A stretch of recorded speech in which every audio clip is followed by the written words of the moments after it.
Kia ora koutou, everybody. Welcome to Bank of New Zealand.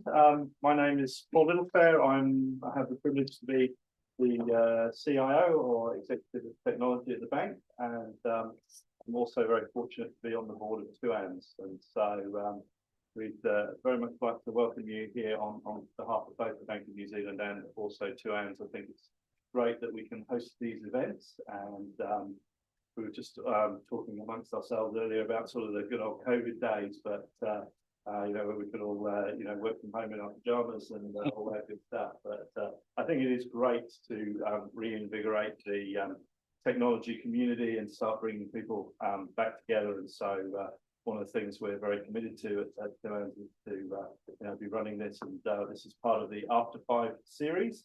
And so I was delighted that BNZ could put its hand up and volunteer to run one of these events. So thank you so much for giving up your time this evening. I appreciate this. I'm sure you've got plenty of other things to do, but I think you're in for a real treat. I will let David introduce himself, but David is our CISO, the Chief Information Security Officer for BNZ, does a fantastic job, and we're very fortunate to have him here. We've run this event in Wellington already and had some really good feedback. So I'm sure Dave's got plenty he wants to share with you. And I would encourage you at the end, if you can, please stay. I think the Q&A sessions are really valuable as well. And I'm really interested in hearing any questions you have, but maybe also fielding some questions to you as well as the audience, because we're always keen to learn and understand as well. So so without further ado, I will hand over to you. Awesome. Thanks, David. Thank you, Paul. You're all, as Paul mentioned, David Clark, so the General Manager of Cyber and Governance here at BNZ, and that is the CISO role. In terms of introductions, I've been in the CISO hot seat for 4 years now, so in the GM position for the last 18 months, and as an organisation, we brought together cybersecurity, services management and first line risk within technology 18 months ago. Prior to that, we had a dedicated cyber team, and sort of prior to that in my career, spent 6 years at NAB over in Melbourne in Australia, across a number of security functions, managing the different teams from controls assurance to architecture, security consulting, and prior to that, I was at BNZ for the first time. So into a grad position way back when, and a whole bunch of positions at BNZ before going to Australia. In terms of just a bit of a feel for how we've set ourselves up here at BNZ to manage cybersecurity in particular. So in terms of the graphics and the teams, the sort of top three sections is very much our operational functions that we've created. So we have a 24/7 SOC or Security Operations Centre with cyber defence. They're a team that absolutely are on the coalface and seeing all of the events, all of the attempts to breach the organisation, our customers and the services that we provide. From an identity and supply management perspective, really important that we enable our colleagues with the right entitlements at the right time, but also manage that really, really closely with privileged access and suppliers anytime that we engage with a vendor, of which we've got about 700. We absolutely need to understand their security posture to ensure that the data is adequately managed and matched with how we do it. In the middle section, they're kind of our enabling functions to support either technical or business teams help make good decisions in the cybersecurity space. So if I think about something like application security, we've got to help provide our engineers and developers with early information on their coding practices, on any vulnerabilities, to get them fixed before they roll into production. And if they are identified after the development phase, obviously helping with remediation and prioritization. And then in the bottom, kind of that outreach, education and support function, which is critically important to bake the right controls in for our architects and consultants. So they work with all the different projects that are going on within the organisation, get the right controls in early, and then from an awareness perspective, really supporting both our technology and business teams, and doing a lot of work with our clients and business customers as well. As you can imagine, each one of the bank's clients have very real interest in this space, and they do want to understand how we approach things, any advice, any support that we can give. So a big part of my role is absolutely outreach and working with the BNZ's customers for support. Some of the key things on the left, we've pinned ourselves to a particular maturity framework, NIST. There are multiple out there. That's really helped in our conversations with the board to provide a baseline and then continue updates and information, which I go into a little bit more. We very much are looking for partnerships and collaboration, both internally and externally. Whereas 5 or 10 years ago, you probably would get away as an organisation with having a good cyber function. Now it's very much about a much wider audience understanding what they have to do within technology, within the business, and then of course our part to play within New Zealand Inc. And protecting New Zealanders as our customers, as well as the broader community is critically important. So we have that tagline around partnering to protect. In terms of the sort of threats that we see on a daily basis, not a lot of things that aren't going up on that page, which probably isn't a surprise to the audience, but from our sides, a couple of key call outs is certainly the growth around phishing, leading to frauds and scams of New Zealanders every day. We are seeing more and more attempts to defraud our customers and New Zealanders, and that global trend is very much impacting New Zealand. From a scam perspective, what is interesting is where 3 or 4 years ago we probably saw an equal amount of banking malware and more complex attempts to commit fraud on New Zealanders. In reality, with the success that is occurring from phishing and social engineering, criminal groups do not really need to spend a lot of time on banking malware to try and get fraudulent attempts happening into people. So we've seen a complete dive off from the more technical malware introduction into customer laptops and devices, and far more phishing and social engineering. From a ransomware and malware perspective, impacting organisations, that too has seen an incredible growth in the last 12 months.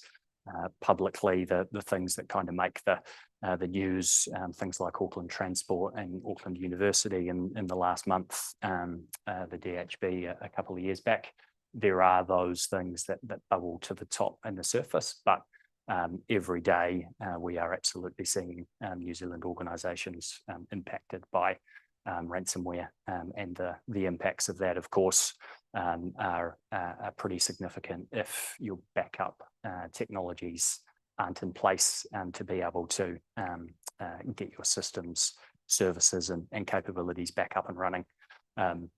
So a big thing we absolutely talk about is having a conversation with respective executive teams and boards about that reality, and of course prepping a conversation with what you would do in a ransomware event. Of course, everyone's starting position is to not negotiate, is to not pay ransom. Of course, that gets challenged pretty quickly if your backups aren't able to be backed up, and your organisation isn't able to operate. One thing that we're seeing a lot of pressure out of Australia on is their government making it really, really hard or pushing the challenge to organisations not to pay the ransom, trying to drive that message that Australia is a hard target and effectively playing the card if organisations aren't paying. That means criminal actors may not impact Australian organisations or try to breach Australian companies. So we're very much watching to see what the New Zealand government's view and messages to corporate institutions here in NZ. I think we'll see some similar strong messaging coming out in the next 6 to 12 months.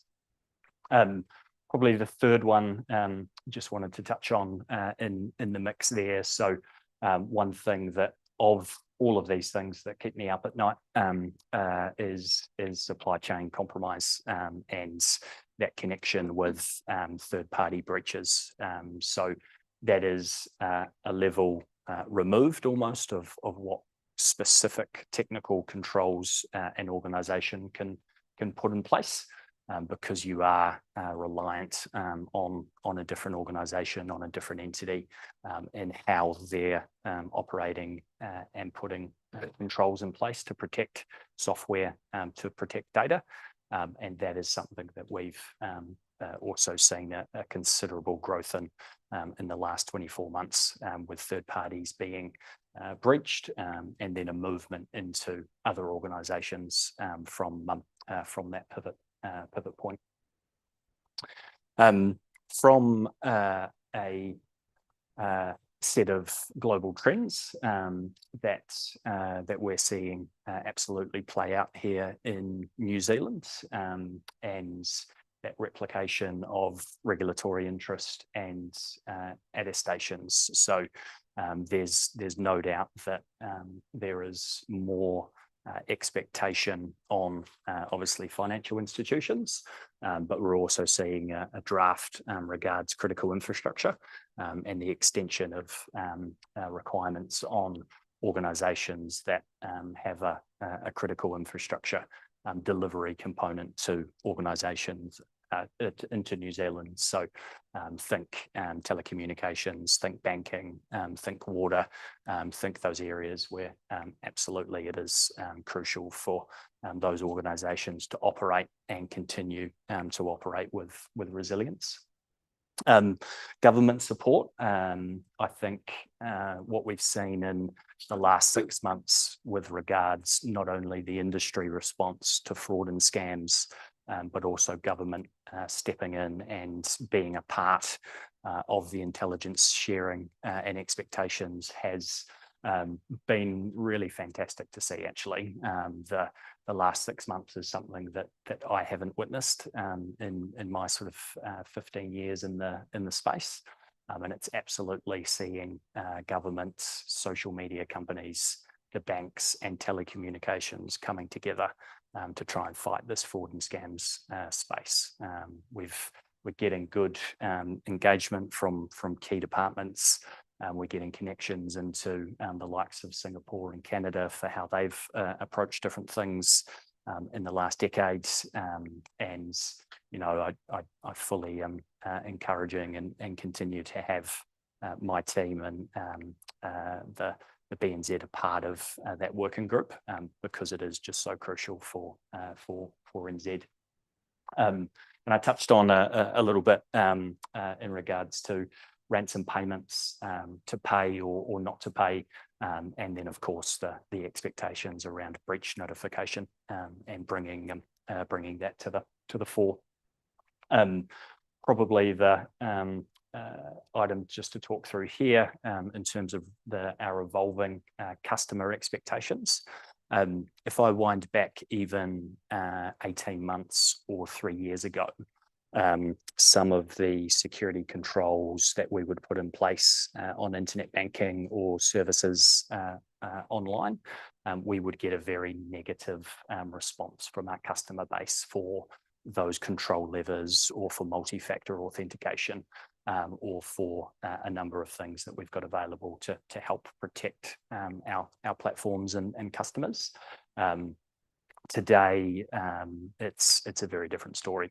So with a well-explained why, actually 95% almost, it feels like customers are then, okay, we understand completely why you're doing it. We're seeing our friends, our family impacted by this, and added controls to help in the banking and finance space is being taken on really well. So that's actually made our lives a lot easier, because in previous times and in previous years, certainly what will the customers think, what will the response be, was definitely something we worked heavily and continue to, but with our marketing, with our business teams, whereas now it's a much easier conversation, because that why is just so much more clearly defined.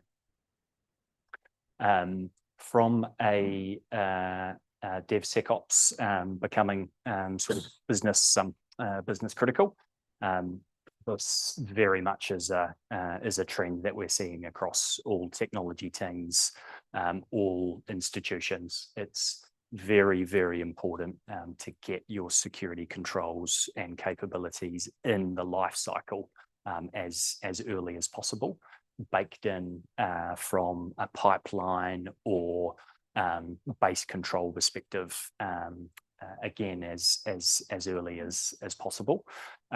We have certainly brought into the methodology here at BNZ, and it's something that absolutely has to happen as a control. Stopping a vulnerability ever making production really does mean that you know, that vulnerability, that issue never arises in your production environment, and can never be impacted towards a potential breach.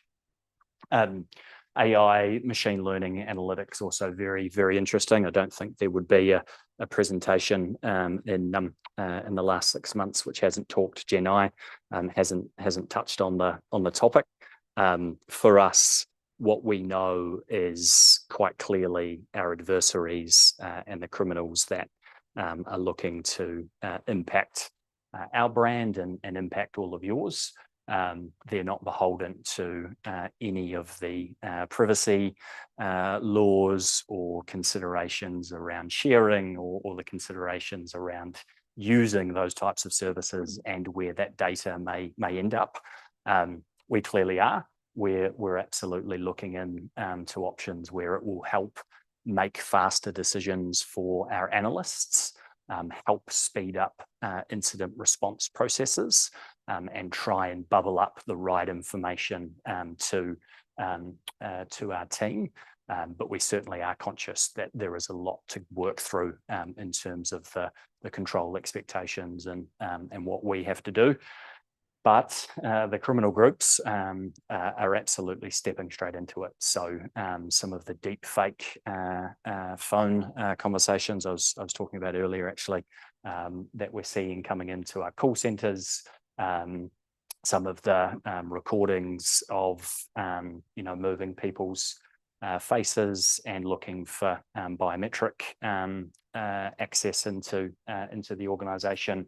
And then more broadly, clearly Gen AI has helped the communication of that social engineering get much tidier in terms of language barrier that previously helped us. So we're getting and seeing just more and more consistently good messages from literally just from the English language perspective, which is driving up, unfortunately, the success rates of that phishing. One thing more for, I guess, what we're seeing security teams do as we face into a more broader macroeconomic climate for organisations where every cost line is challenged, every spend by an organisation is rightfully looked through and assessed, is security teams moving away from a multitude of best of breed products and looking for where the 80-20 rule can work for the organisation. So we are seeing big security vendors buy out smaller players or niche players, seeing that merge come through, and then having a conversation of not only do we do, for example, your security controls work within the pipeline, but we can also assess your libraries that you pull down from a SAST, DAST, and SCA technology stack, see those three things sort of move, and seeing organizations move away from three different tech stacks into one, bring the cost down, and then optimize and make it easier for security teams. And again, that's working quite well down in New Zealand as well, as all teams across technology and security are paying very, very close attention to their budgets. So in terms of, I guess, the changing role of cybersecurity and reflecting back on the last 15 years in particular for myself. When I started in the role, I said I worked in information security. I don't even think cyber was part of the tagline at the time. Nobody really knew what it was. I still don't think my mum knows what I do, but that's all good. But it is very much a household topic where it wasn't before. Expectations and understanding to look through your social media profiles, understand the settings that you put in place there, MFA or multi-factor authentication for a whole series of services that everyone uses on a daily basis, whether it's their email, whether it's their banking. These parts are clearly cutting through to people's everyday lives. And that absolutely was not a thing 15 years ago. One of the taglines and part of our awareness messaging that we do put out to BNZ staff members is safe at home is safe at work. And so as you take serious considerations of all of those things for your personal life, your email, your social media accounts, and the settings associated with it, if you're bringing those behaviors back across into your work life as well, you're definitely going to bring a level of thought and consideration that we absolutely need for our staff members and colleagues as well. Thinking about those emails that are received, stopping, pausing, does it make sense that I'm being asked to do that thing to engage or interact with that email? Also, the national security agenda is clearly more than it's ever been. I mentioned before our interactions with the government, and we clearly have a lot into NCSC, into the threat intelligence that we see as a bank, and the sharing that we've done for the last 5-10 years has been immense and continues to grow.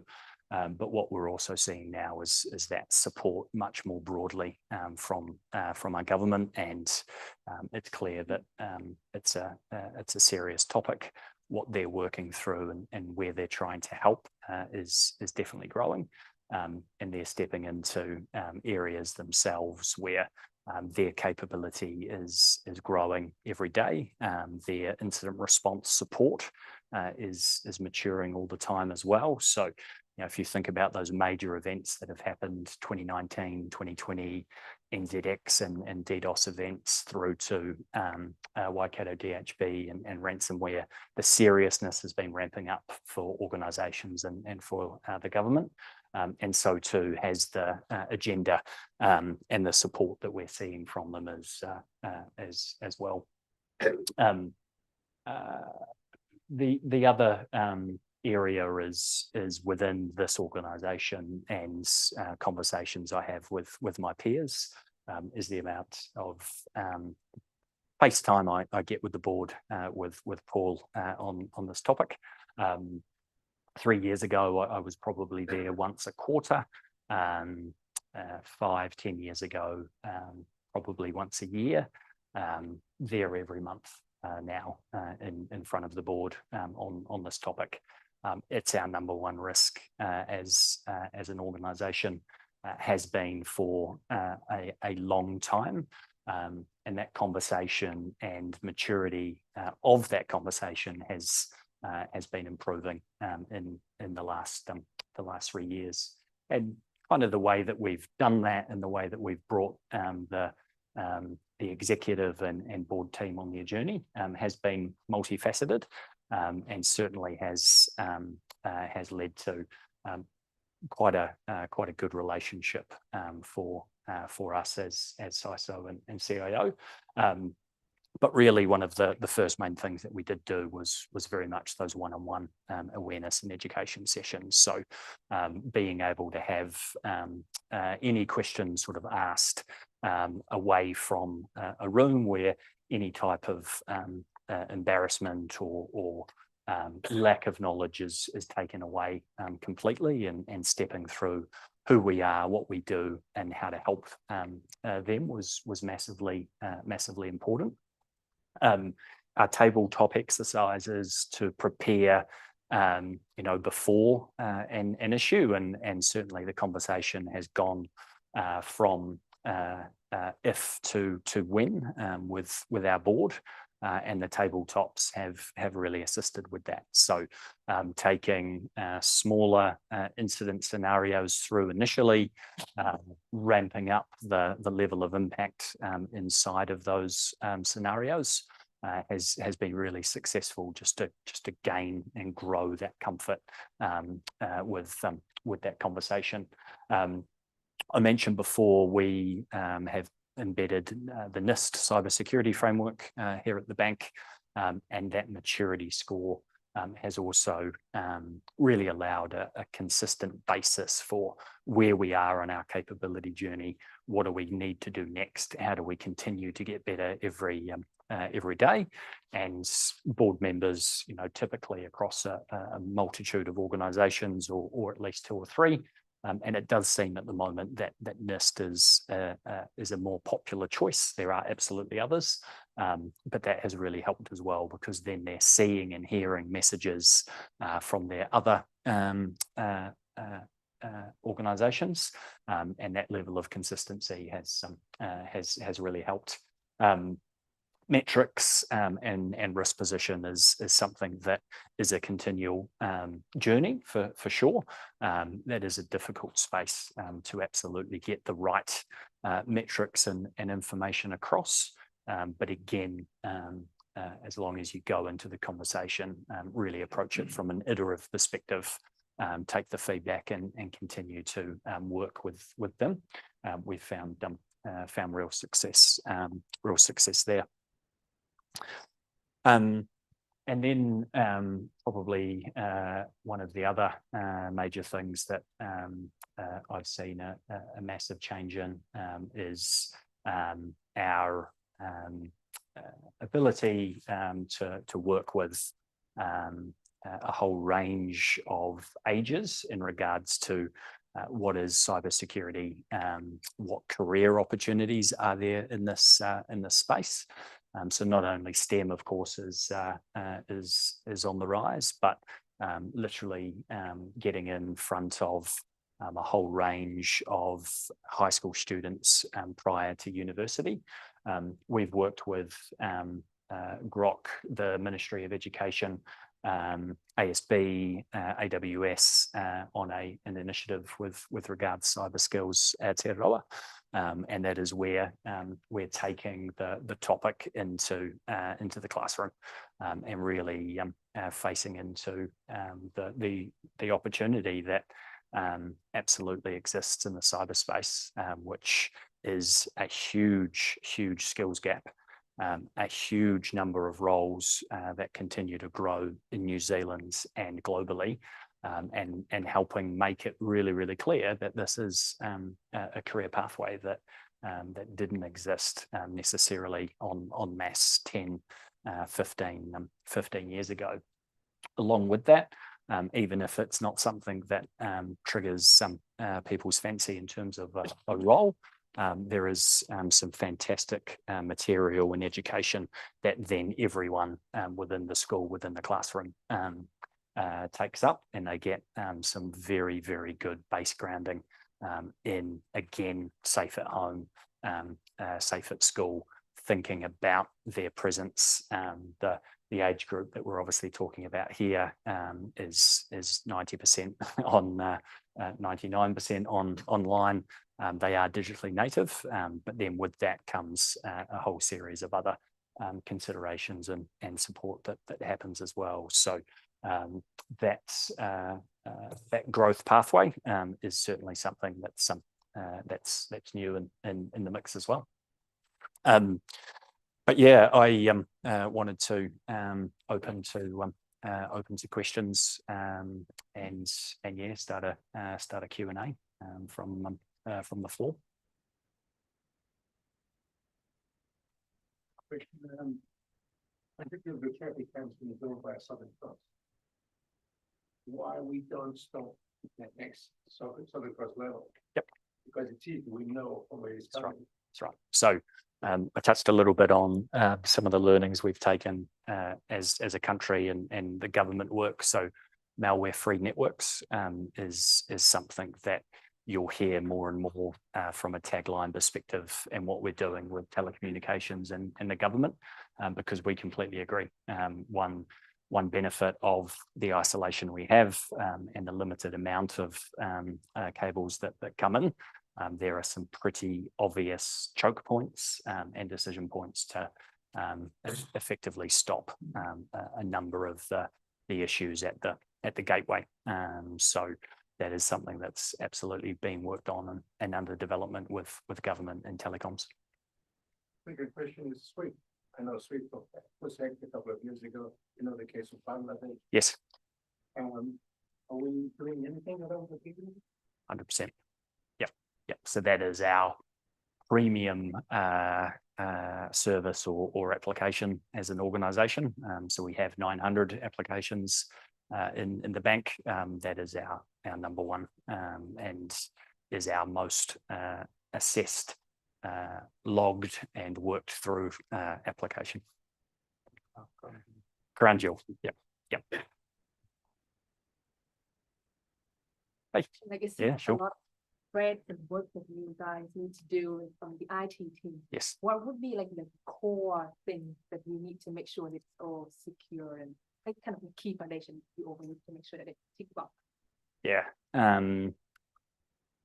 So I suppose similarly to the mental model, say, of the New Zealand physical isolation in terms of what we have as a network or a perimeter, and whilst that is changing drastically through zero trust and use of SaaS providers and technologies, what we've got to be able to do well is understand parts of our network, parts of the organization, ensure that we have areas like where SWIFT is and have added security and control capability there, and obviously a series of other control points.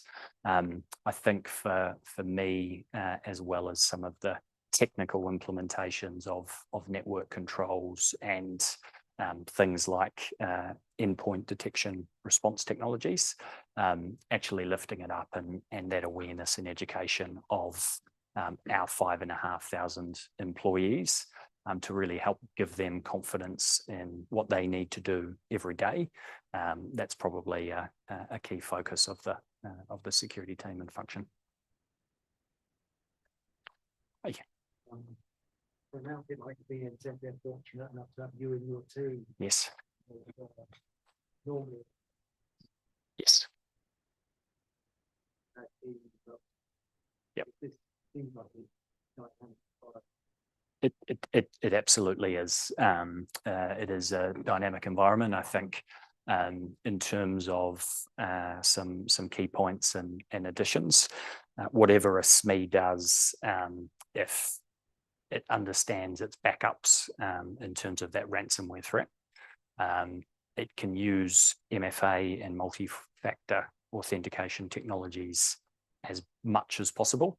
That control alone across breaches that we review and have assessed is to the tune of 90% of protections.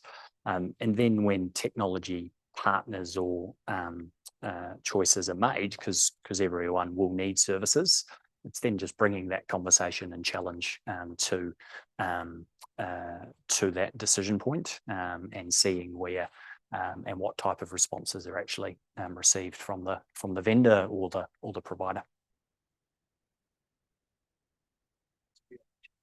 It needs to be on the checklist. Yep. Across the financial sector, within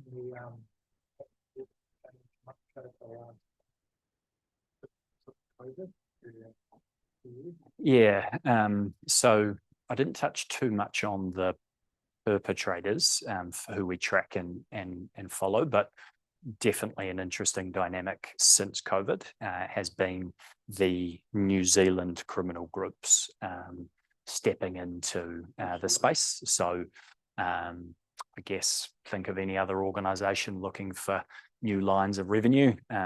They went, distribution is impacted for a whole bunch of travel reasons. Actually, this digital and cyberspace looks like we can get some money and playing into the fact that kind of that feedback on banking malware. You don't need to be massively technical within that group. You can execute it relatively easily and trivially. So that's probably the biggest change that we've seen, that groups within New Zealand are starting to be quite active in this space. What's good for us is that we then actually have intelligence and information that leads to arrests, because for so long it was not easy. Obviously, Five Eyes communications is easier, but then actively working with New Zealand police and making arrests inside of New Zealand has been something that's on the grow. So that's been an interesting change. This might be an unfair question, and you might not be able to answer it. That's all right. I've got Paul here for those unfair ones. There's another story in the media about the bank and a scam, and banks not paying up, etc. Yes. And sometimes I have a bit of sympathy for banks. I sort of think, what behaviour went on behind there? But do you think the banks get a bad rap? Yeah. Yeah, exactly. So I guess first consideration, and we've been tracking some of the UK decisions in this space really closely, is it's a horrible day for anyone to then realise they've paid away or been scammed, and it's a particularly horrible day if it's off the back of a romance scam, where not only has payments and financial losses occurred, but then a loss from who they thought they were sending the money to, and the relationship they thought they had created. I talked a little bit about customers understanding and want of more friction or opportunities and control levers, multi-factor authentication use and the like. So we're tapping into that and doubling down on those opportunities. We've absolutely seen situations where it has been recorded, do not make this payment, do not recommend you making this payment, and then it still goes. So those are the ones that are probably challenging to hear in the media and the market when you know the story at the back end. But we've got opportunities to get better, and I think I wouldn't like to see what the UK are doing in terms of completely making individuals devoid of responsibility and full payout, because I think that's an important part of being digitally native and understanding the risks. But we'll see how that sort of plays out in the next 12, 18 months. Following on from that, you talked about a dynamic situation, and you talked about your third level of support on your model. How do you keep your staff and your clients energized in this fast moving environment so they know Totally. that that is your security center? Yeah, it's a great question. So, I think there's probably a particular type of individual from a problem solving perspective and naturally drawn to the space. So it's a bit of a zero sum game. At some point you will lose and lose badly.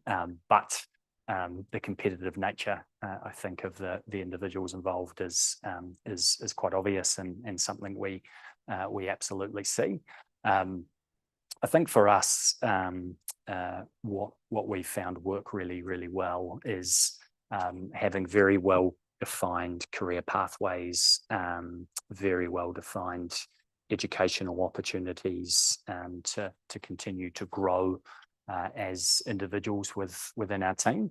That has certainly helped massively in terms of, we run things like quarterly check-ins and heartbeats, and that type of feedback has been really positive. We're always thinking about what's new, what's the new attack to understand, what are the new training opportunities to come through. Could you push that a bit further in terms of those staff members who aren't involved in your team, but your everyday staff members and your clients who are facing some of these scams and the implications of it? Yeah, and there's no doubt there is a level of fatigue associated with it.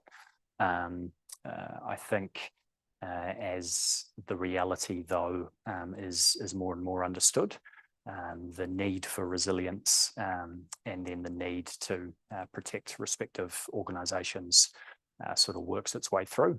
We are seeing that play out. So whilst there's a fatigue, there is a continual sort of go again to improve the controls. Can I jump in? Yeah, sure. Yeah, sorry. So as a member, so I'm not part of the cyber team.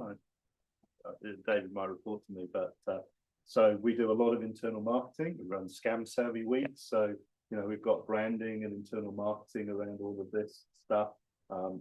It's communicated in terms of we run things around customer service or other things we're doing, and cyber is just now a part of the education that we do across the whole bank on a regular basis. The other thing that David's team does is to be blunt, they attack us. So they send out internal phishing emails, they send out stuff to try and catch us out. As a CIO, I am paranoid for because they will absolutely highlight. Now, look, we don't name and shame people, but I think, David, it's fair to say that if you do see some activity where people fall afoul, then it's used as a follow-up session. There's additional training, information that is provided. So, I would say that's a big difference to the way it was 5 years ago. Your cybersecurity was just a bunch of techies. Now we've got a whole marketing department associated with it as well. Yeah. It's obviously easier to do it internally. Externally is a challenge, but I think, as David highlighted, years ago when we put friction into the system, people used to complain, right? I mean, the analogy I always used was, years ago, people tell me they never used to lock their doors in New Zealand, right? Years ago. But now I have to carry keys around. I have to lock my door and carry keys around. Yep. It's an inconvenience. It would be much nicer if there was no problems. And so when we used to put in multi-factor authentication into our systems, we would have complaints. People would say, your systems are so much harder to use now because security and convenience were always kind of diametrically opposed. We're not seeing that now. So we can put lots of friction into the system. And in fact, most of the time now we get people phoning us up saying, hey, it's great. I tried to do this and I got asked 15 times, are you sure you want to do this? And I felt really safe and comfortable, and I felt that really sure that my bank was looking after me. And that's a big learning for us, because we've been so resistant. We've been trying to find the most convenient security for years. And we're seeing that flip around now. And changing to some degree. So and then if I just pick up on the question around scams and frauds, it's a really tough one. So on the one hand, I think banks absolutely have an accountability and a responsibility to play in this space, because we're of the scale and the size that we can do some things. When you're just an individual, you know, at home, and especially when I think of, you know, people who are in that kind of at-risk category. I mean, I think of my parents who are not the most digitally savvy people, but they, you know, they use this stuff. They send money to my relatives overseas, you know, so they like to do international transfers and stuff.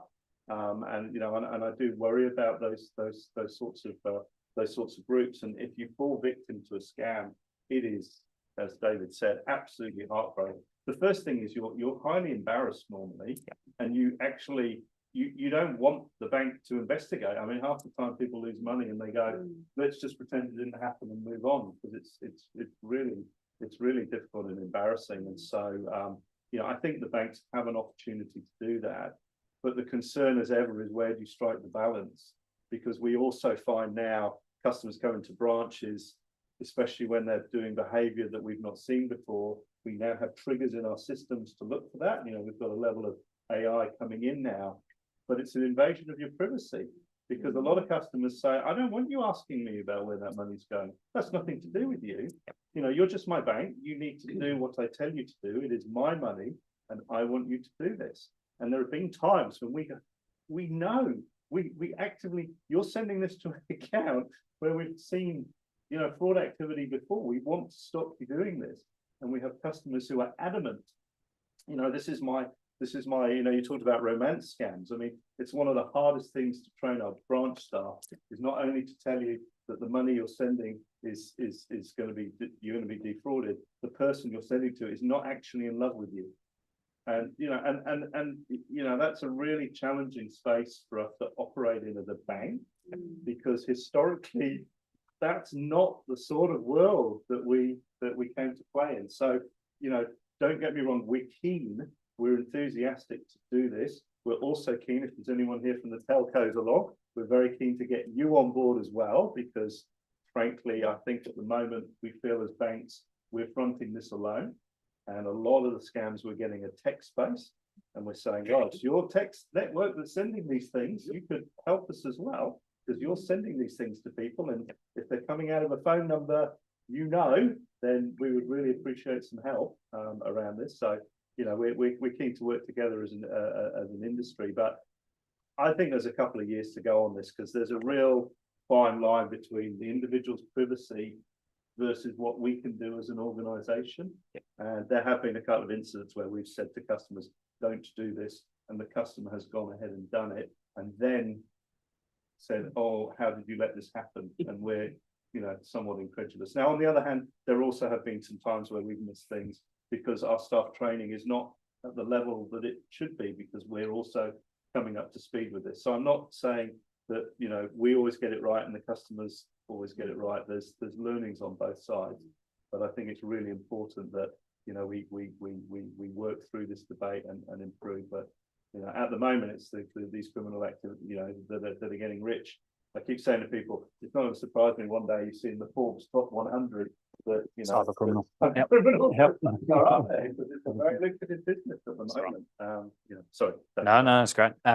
One thing just to jump off there in terms of our internal comms and approach. Obviously, Paul mentioned that, you know, the clicking off the back of phishing education, it's not punitive off the back of it. It's very educational, but it's actually the reporting that we want more than the worrying about clicking, or that's the messaging that we're putting out into staff. Because if we can have someone report back into my team the phishing event, effectively we can see all the mailboxes that it went to and pull them out before someone even has the chance to click. So we drive much more messaging around a report rate and rewarding people reporting, as opposed to really anything negative associated with clicking.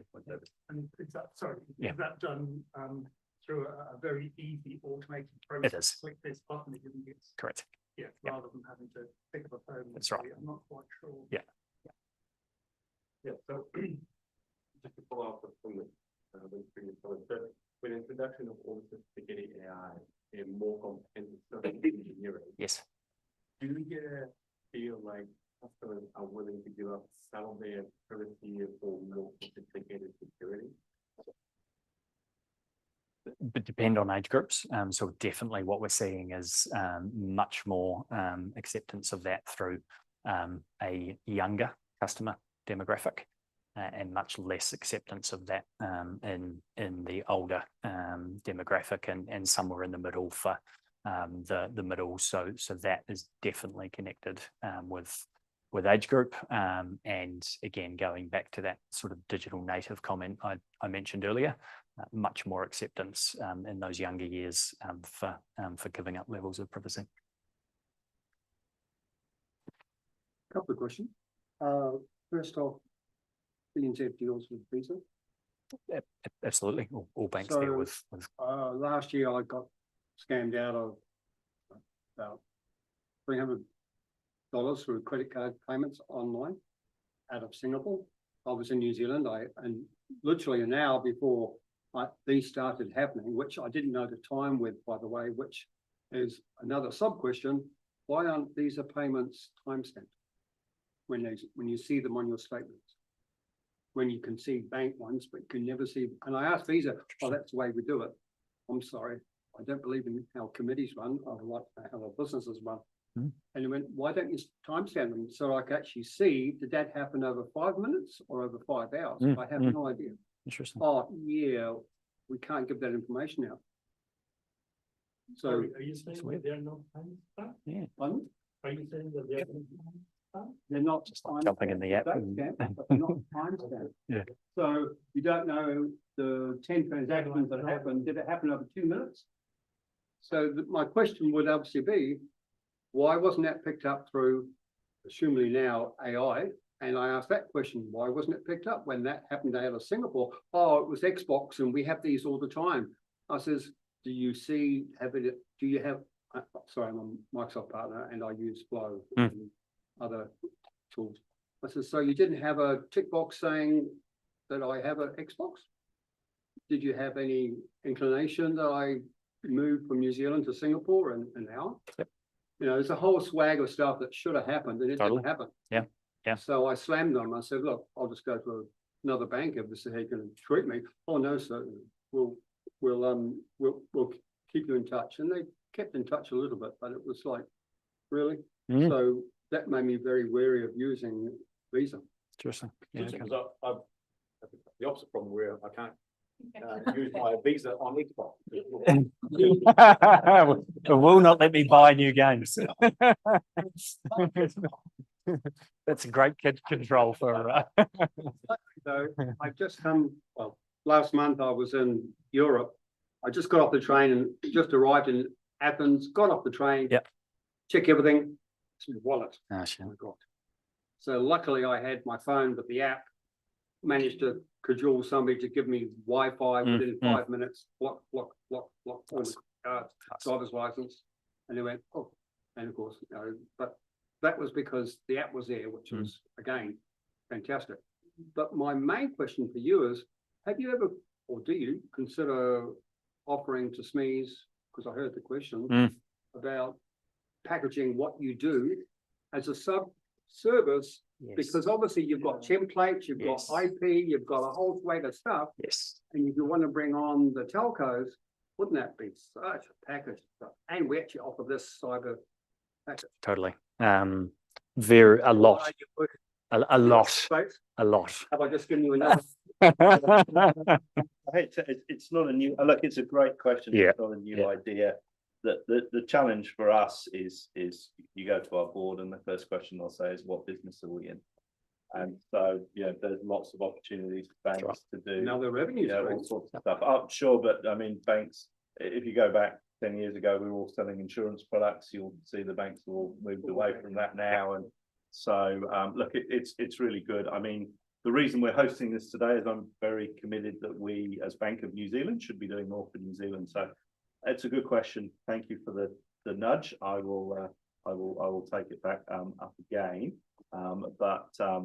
Yeah, I'm not aware of many banks that have spun off their IT departments. I know Carter Holt spun off Oxygen a number of years ago as a sort of IT service provider. So and we've still got I mean, your first example around visa and stuff. I mean, just to give you, look, I don't know the definitive detail, but what I know that Visa would say to me if I phone them and ask them is it's the same as a lot of IT vendors. We're trying to supply an ecosystem that is 30 to 40 years old. I suspect timestamping is a optional field because some merchant acquirers in some countries probably don't capture the time, whereas in New Zealand we do. So absolutely we capture the time, but Visa probably have said that field is probably optional, right? Because they'll have some existing merchants that probably don't have that capability, because we still have people who literally use the paper zip zaps, right? Yeah, absolutely. And so they would say, you'd think in 2023, you know, we'd have all this AI and all this other stuff. We're supporting an ecosystem that is still 40 years old. So, you know, they have to make all these exceptions in their processes, and probably because of that. Now, I don't know if it's a valid excuse, but that's probably what they would say. I'm speculating because As it turned out, of course, it was ANZ, by the way, not but they did refund all the money. They apologised. Nice. And I'm glad we haven't been zapped since. Yeah. But on the side of that though, is there, from behind the scenes, is there ever any reports that, you know, David tried to be hacked 10 times and we managed to catch it style of thing to let you know what's going on? Does that ever come up? In terms of intelligence sharing, absolutely. But again, we have to be very cognizant of the Privacy Act. Because like from my side of it, is, even though I am a baby boomer, I'm one of the ones that don't. Yep. I don't mind giving out some of my information because I'm on MFA. It doesn't count, you know, so having that extra, oh, you know, are you okay to transfer $200? Yep. Nice. Yeah. Style of thing. It's good. I mentioned before that there's an upturn in sort of local gang activity. Yep. From a local sense, but in terms of, I guess maybe it's more of a trend, but you know, so looking at all the cybersecurity stuff that you have to deal with, there's more of it coming from sort of state-sponsored stuff, where it's not so much, you know, a hacker somewhere trying to log in someone's bank account to get some money to, you know, to fund a drug cartel, but it's actually more of a much bigger, sort of a state enterprise thing where it kind of goes beyond what you as the bank can do, but actually what New Zealand has to do to protect itself, and I guess what every other country is trying to do to protect itself. So is it sort of moving in that direction generally? Yeah, and we tracked nation state actors for a number of years, but actively now seeing them step into the space, which then does impact individual organizations. The North Korean state is very, very driven for financial gain off the back of it, where obviously the motivations of other nation states are more secretive and not so blatant against financial organizations. So most of what we see at the nation state level is intelligence then shared back to the government, but we do see nation states with North Korea and the very public and obvious one that are financially motivated and have very similar approaches to criminal gangs and that financial drive. So it's less about them arguably targeting BNZ as an Correct. example. It's looking at soft countries, soft organizations, where so it's kind of random and it's you're looking for where the vulnerabilities are. Low hanging fruit. Yep. Time for one more, I think. I'm getting Type of skill set would you say that are a real challenge for you at the moment? Yeah. Skill sets you see in the future probably being like a niche, but it's going to happen again. Would you imagine like really stand up? So as almost all organizations are driving to the cloud, that combination of understanding, especially AWS and Azure, but with Google in the mix as well, and the security configurations and control opportunities, that's an absolute niche. going the other way, and our mainframe that we still run, and all banks do, the security understanding and execution of mainframe security controls is an incredible niche as well. And then the ability to take the topic and have business level conversations and plain English descriptions of what we do, why we need to do it, is probably the third, which is often hard to find. You can get very, very deep technical people. You know, our team used to be in the basement of Harbour Quays type thing. I think in the new building we're up on level 11. So again the changing approach for cyber security. But no, that's a third thing that I'd absolutely throw in there for the soft skills, the communication, and taking a deep technical topic and being able to have that with more and more enterprise leaders and more and more executives than ever before. In terms of fast forwarding, sort of that 5 to 10 years, that is going to be a very interesting amalgamation of AI, cloud, and the cyber skills to take all organisations forward. Hey, thanks so much, David. Thank you.